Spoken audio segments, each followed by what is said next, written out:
अस्सलामुअलैकुम दोस्तों, टरबाइन से बिजली पैदा करने का तरीका बहुत ही पुराना है और बहुत मुफीद भी साबित हुआ है। लेकिन जब ये टरबाइन किसी खराबी का शिकार होती हैं या इनमें आग लग जाती है तो इनसे बहुत ज्यादा तबाही मचती है। तो आज मैं आपको दिखाऊंगा दुनिया की ऐसी टरबाइन्स जिनको लगाने का मकसद तो बिजली पैदा करना था, लेकिन इन्होंने ऐसी तबाही मचाई कि दुनिया हैरान हो गई। तो चलिए दोस्तों, वीडियो को शुरू करते हैं। फायर फेलियर ऑफ क्लिकी कैट कंट्री। दोस्तों, वाशिंगटन में जुलाई 2019 में जब ये विंड टरबाइन फेल हुई तो इसके नताइज बहुत ही बुरे निकले। इस टरबाइन के जनरेटर में आग लग चुकी थी और मेन मसला ये था कि आग 300 फीट की ऊंचाई पे लगी थी, जिस वजह से उसे पानी से नहीं बुझाया जा सकता था। आमतौर पर पानी को मशीनों के जरिए कुछ ही बुलंदी पर भेजा जा सकता है। आग इस कदर ज्यादा बढ़ गई थी कि टरबाइन के मुख्तलिफ पीसेस पिघल कर जमीन पे गिरना शुरू हो गए थे और बदकिस्मती से नीचे सूखा घास था, उसमें आग लग गई और इस छोटी सी आग की चिंगाड़ी ने आग का तूफान बर्पा कर दिया और आग के इस हादसे को जूनिपर का नेम दिया गया। घास मुकम्मल तौर पर सूखी हुई थी और तेज हवा की वजह से इस आग ने 300 एकड़ जमीन को अपनी लपेट में ले लिया। फिर तकरीबन 13 घंटों की मुशक्कत के बाद आग पर काबू पा लिया गया, लेकिन टरबाइन से लगी ये आग कुछ ज्यादा ही बढ़ गई थी।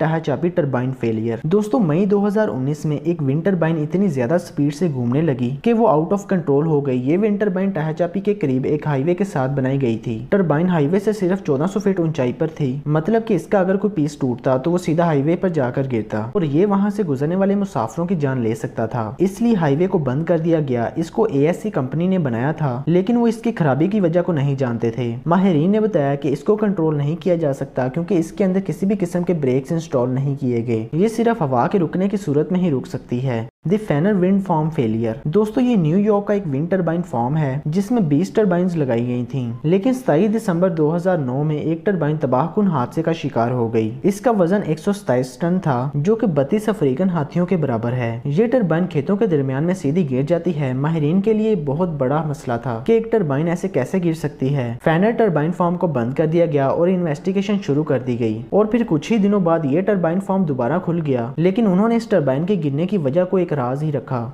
दी broken blade of Paracons high school. दोस्तों, यहाँ स्कूल के इर्द गिर्द टरबाइन्स लगाई गई हैं जो कि बहुत मुफीद नज़ारा पेश करती हैं, लेकिन एक टरबाइन आउट ऑफ कंट्रोल हो जाती है और बहुत ज्यादा तेज घूमने लगती है। इतने में इसके ब्लेड टूट जाते हैं और स्कूल में गिरते हैं, लेकिन खुशकिस्मती से स्कूल में उस वक्त कोई मौजूद नहीं होता। इस हादसे में कोई जानी नुकसान नहीं हुआ, लेकिन ऐसे 2 हादसात एक ही साल में पेश आ चुके हैं। इस वजह से इस स्कूल के इर्द गिर्द से टरबाइन्स को हटा देने का फैसला कर दिया गया। The puzzling turbine collapse of Shannon wind farm. दोस्तों, शैनन विंड फार्म में एक अजीब किस्म का हादसा पेश आता है। ये wind turbine ultra power core की थी और इनकी एक टरबाइन दरमियान में से टूट जाती है। ये बहुत ही अजीब किस्म का वाकया था जो कि पहली दफा किसी टरबाइन के साथ पेश आया। उन्होंने फौरन टरबाइन फार्म को बंद कर दिया। खुशकिस्मती से यहाँ 119 टरबाइन के इर्द गिर्द ना तो कोई बिल्डिंग थी और ना ही कोई पब्लिक प्लेस थी। इस वजह से ना तो कोई जानी हादसा पेश आया और ना ही माली, लेकिन इस हादसे ने बता दिया है कि टरबाइन किसी भी किस्म के हादसे का शिकार हो सकती हैं। The perplexing spinning blades of Scrag wind. दोस्तों, नेदरलैंड में मौजूद ये फार्म बहुत ही मुफीद है और एक टरबाइन के कुछ ही किलोमीटर्स के फासले पर लोग भी रहते हैं। तो अचानक एक टरबाइन आउट ऑफ कंट्रोल हो जाती है और हादसे का शिकार हो जाती है। इससे इतनी ऊंची आवाज पैदा होती है जो कि 6-7 किलोमीटर दूर तक जाती है, लेकिन खुशकिस्मती से कोई भी जानी नुकसान नहीं हुआ।